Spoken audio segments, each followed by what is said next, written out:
Ladies and gentlemen, boys and girls, welcome to another episode of Transparent Physics. In this lesson, we're going to wrap up the series on energy, work, and power with a discussion introducing the concept of power. Or if you live in Western PA, it's introducing power. And for the lesson goals, we'll spend most of our time introducing the concept of power through the physics definition. But we'll also spend a little bit of time talking about different units for power because that can be a source of confusion for many new students.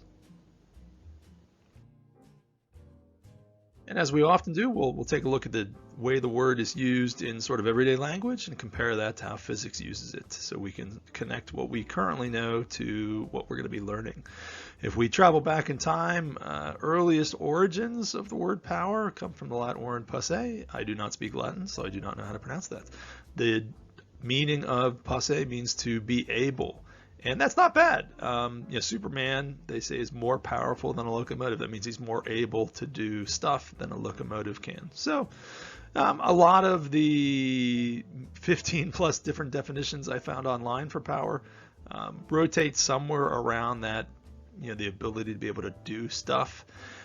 Physics incorporates that idea that we can get stuff done, but it also includes the element of time. And that is something that the everyday usage of the word power, I don't think really includes, but it's a vital component to when we talk about it in terms of physics.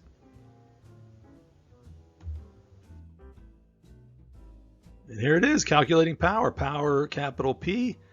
The W in the equation is for work, a star of this series, and then divided by time.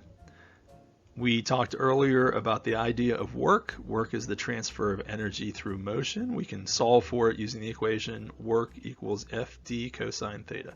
So you can add energy to an object using work. You can remove energy from an object using work. And power can be thought of the rate at which energy is transferred. It's really not a bad way to do it. So if you're more powerful, you can add energy to an object more quickly, or you can remove energy from an object more quickly.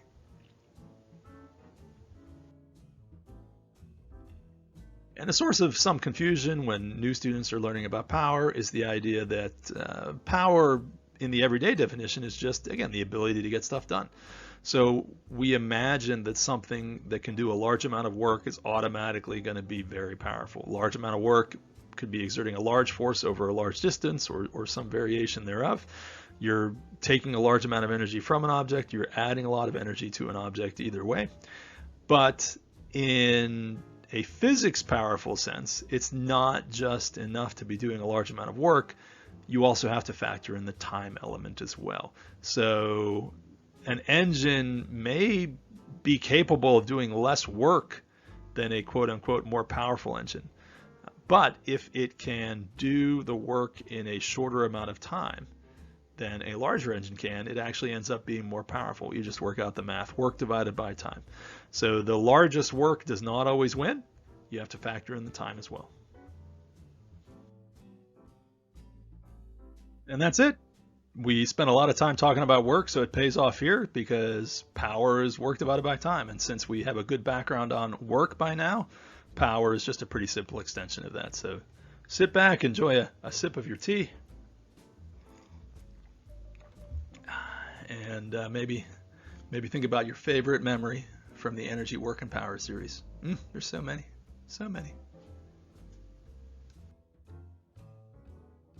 Now, instead of following the introduction of power with a sample calculation, I felt it was a pretty straightforward calculation. We spent a lot of time solving for work in different formats and shades.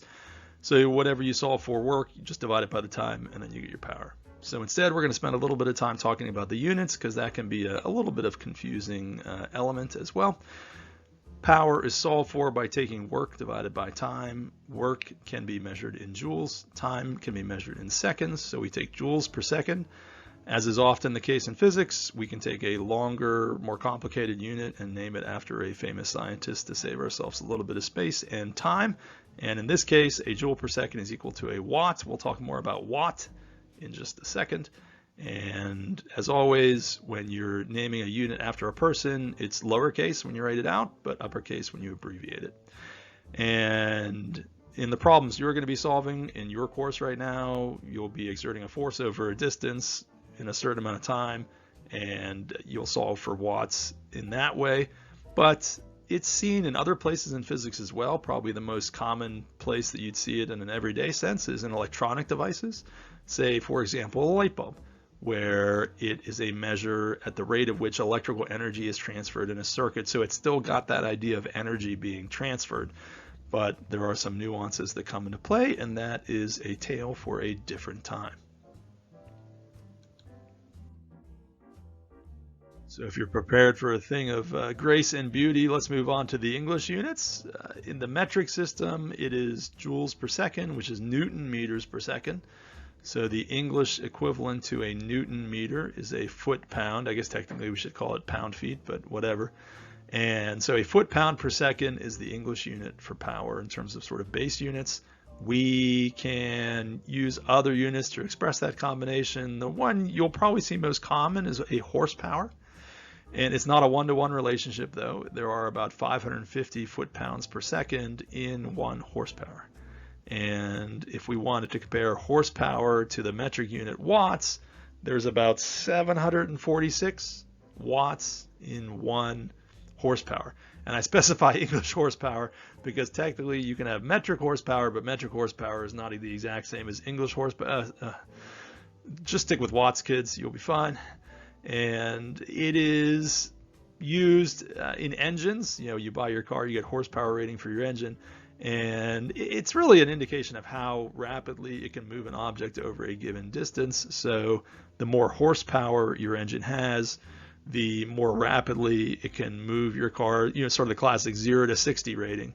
You know, how fast can your car go from 0 to 60? That really is an indication of power. How rapidly can you transfer energy into a massive object like a car? I'll be honest, I'm not sure how often this happens in science. If you can think of another example, feel free to leave it in the comments below. But the same individual is involved in the name of power, both on the English side and the metric side. And that individual is James Watt, who lived from 1736 to 1819. Now, James Watt did not actually invent the steam engine. The steam engine was invented a couple decades earlier by Thomas Newcomen, but the design didn't change very much in the intervening years, and it wasn't super efficient, which meant that a lot of the energy that you got from burning the fuel was wasted and not used to move stuff with the engine. So Watt looked at it and he was able to think of a new design, I believe adding another element called a steam condenser. And he was able to dramatically improve the efficiency of Thomas Newcomen's design. And this gets businesses excited because if you can have an engine that's able to get the same thing done, but you have to spend less money on fuel, that's obviously something that a lot of companies would want to purchase. Now, this was not an easy task. Most metal fabrication shops at the time were not able to do the precision that James Watt needed in order to get this device to work. He was able to find a partner in a shop to work with who were able to do it, and they were quite successful at the task. So he's got his engine and he's trying to sort of describe how powerful it is, how much work it can do in a given period of time. So by some accounts, it's a pretty casual derivation he does to come up with this idea of a horsepower. It's basically like a marketing gimmick almost, to say, hey, if you've got a horse powering some sort of device, 1 horse could be replaced by a 1 horsepower engine. And we're not really sure where he came up with a lot of the numbers, but whatever it was, he did it, and we're now stuck with the unit of horsepower as a way to talk about the amount of work that steam engines can do, but not just the amount of work in a given period of time. And the setup was basically a horse turning a wheel. Imagine like a windmill being powered by the air turning the central sort of shaft, but now instead turn that on its side, and instead of the wind turning it, horse turns it. So that's why we used horses to power machines back in the day at certain times. Also, Conan the Barbarian powered a machine this way in his origin story in the Conan the Barbarian movie. Feel free to watch it sometime. One of the movie debuts of Arnold Schwarzenegger. So he derives the unit of horsepower. That's the English unit of power. long after his death, there is an international meeting trying to standardize some considerations for units as well, and they propose naming the metric unit of power after Watt as a sort of a tip of the hat to his contributions to the field. And there was a little bit more adjustments past then, but basically Watt came up with the unit of horsepower himself, and then he had the metric unit named after him as well. So pretty cool legacy in the world of power.